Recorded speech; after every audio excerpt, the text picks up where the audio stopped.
One day, Loki cut off the golden hair of Sif, who was the wife of Thor. Thor was quickly outraged and threatened to hurt Loki.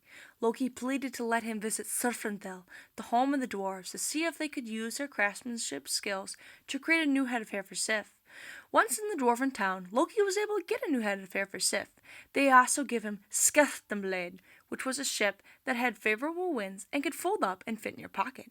Another item he received was Guthner, a deadly spear. Becoming mischievous, Loki decided to then taunt Brokkr, a metalworker, and Sundar, the spark sprayer, saying that they could not craft items as well as the ones he had just received from the sons of Eifendel.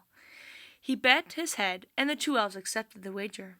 As Sundar was working, he was stung by a fly, who was Loki in disguise. The creation Sundar was making was a boar with golden hair.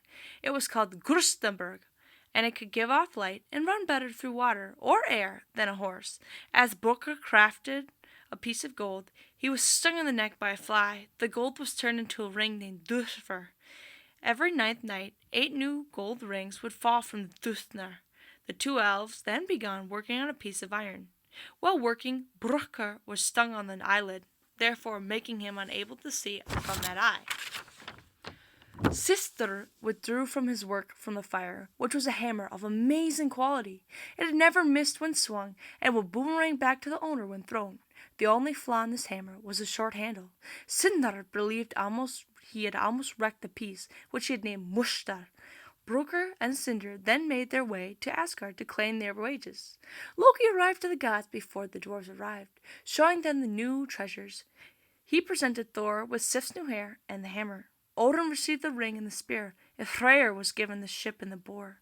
The gods were grateful for the gift, especially the hammer, for they believed it would help them in the battles against the giants.